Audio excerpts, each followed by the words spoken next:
Hola, hola, bienvenidos a este nuevo canal, mi canal, Mundo Geografía. Mi nombre es Aníbal, soy argentino y profesor de Geografía. En esta oportunidad, en mi primer video, intentaré disipar una duda muy presente dentro de las aulas actualmente y que pocas veces logramos entender en toda su extensión. ¿Qué es la geografía? Parte 1. Espero les pueda ser útil y ya sabes, seguime para más videos y comenta por algún tema en particular por el que pueda ayudar. Comencemos. En primer lugar, hablaremos de la evolución de la geografía como tal, la cual comienza a tomar forma en la antigua Grecia, 2 siglos antes de Cristo más precisamente, aunque ya para este periodo, tanto babilonios como egipcios ya habían mostrado interés por el conocimiento terrestre a través de la elaboración de diversos mapas. El primer, o el gran paso evolutivo de esta ciencia, se le atribuye a Eratóstenes de Cirene. No, él no era propiedad de su mujer, sino que había nacido en Cirene, una antigua ciudad que pertenecía a Grecia y que se encuentra actualmente en Libia, en el continente africano. Eratóstenes era un antiguo matemático, astrónomo y geógrafo, quien redactó la primera obra denominada Geografía. Sin embargo, lo que por aquel entonces se consideraba como geografía dista mucho de las concepciones contemporáneas. Eratóstenes era un pensador con sólidos conocimientos matemáticos y astronómicos, y se dedicó a elaborar mapas descriptivos o coreográficos. Calculó con alta densidad la circunferencia terrestre y estableció la primera cuadrícula de lo que, posteriormente, serían las coordenadas geográficas.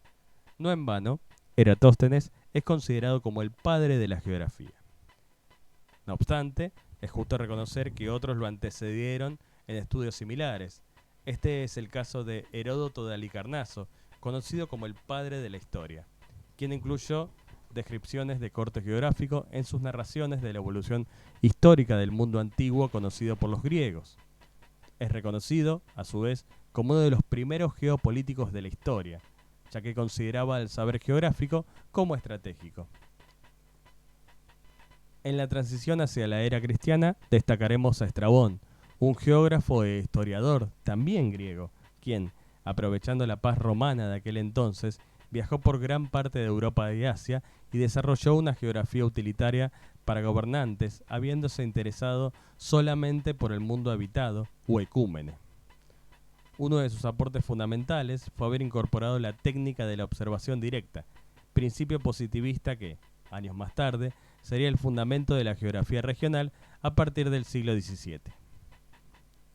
Otro estudioso imprescindible de mencionar es Claudio Ptolomeo, un matemático y astrónomo griego quien calculó el tamaño del planeta, expuso por primera vez el paradigma geocéntrico, en el cual postulaba el planeta Tierra como el centro del universo, y fue el autor de una guía geográfica con una tabla de posiciones para la elaboración de mapas exactos. El carácter de la geografía en esta época tenía un fuerte contenido matemático y predominaba un interés por elaborar mapas geográficos y astronómicos, para cuya elaboración se acudía a la utilización de símbolos representativos, vistosos y de gran belleza. De hecho, por aquel entonces, la geografía se trataba más de arte que de ciencia. Durante la Edad Media, de los siglos VI al XV, hubo un estancamiento de la disciplina y se mantuvo un carácter descriptivo. Entre los viajeros de este periodo destacan los pueblos escandinavos, los vikingos, que navegaron a través del Atlántico Norte, colonizando Islandia y Groenlandia, hasta llegar a las costas de Norteamérica.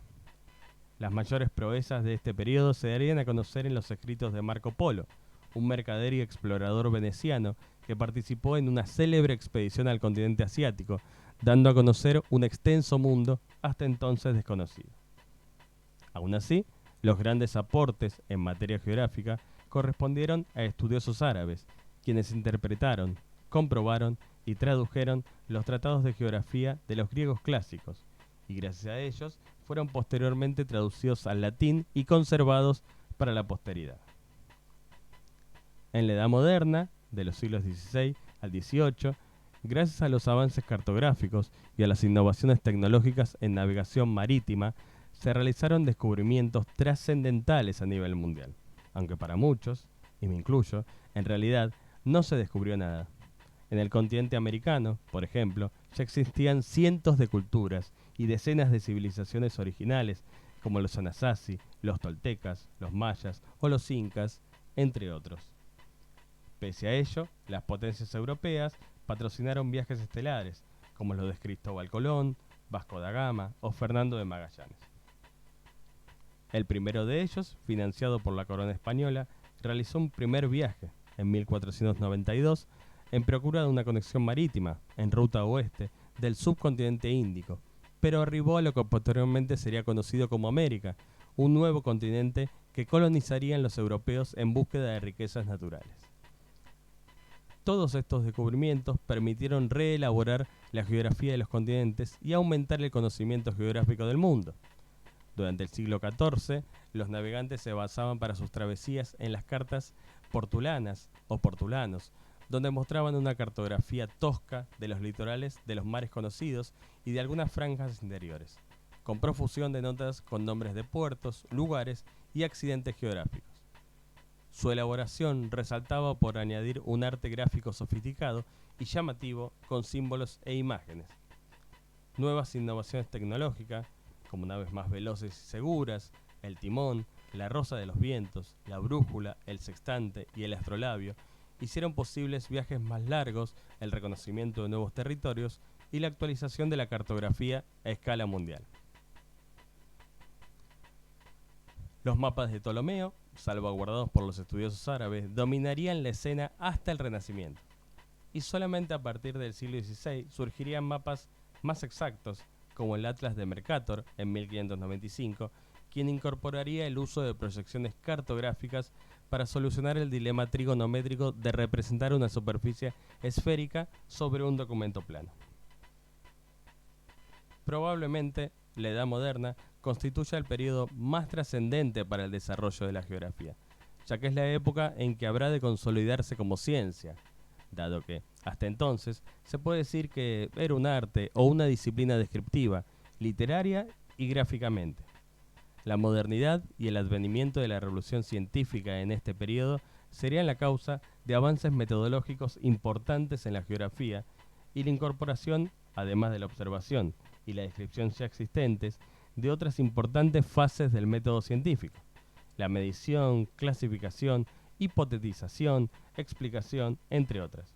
De esta forma, la geografía se consolidó como una disciplina científica.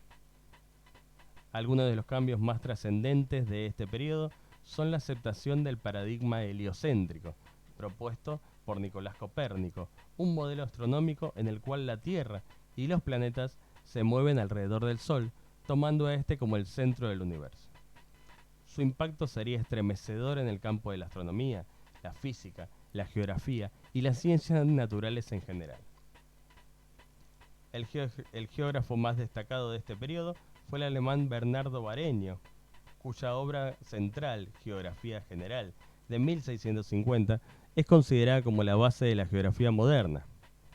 En ella se introduce la división de la ciencia en geografía general y geografía regional. La geografía general, más que todo física y astronómica, estudia la Tierra en su conjunto, explicando sus partes constitutivas y sus características generales. La geografía regional, por su parte, estudia la situación de cada una de las regiones del planeta, su división y sus límites, incluyendo los aspectos humanos. Esto representará la incorporación de un doble dualismo en el estudio de la geografía, general y regional, lo que provocará una redefinición de su objeto de estudio y una categorización que dará origen a la división en ramas y subramas que comprende hoy en día esta ciencia. Gracias por escucharme, deja tu like y nos vemos en el próximo video. Chau chau.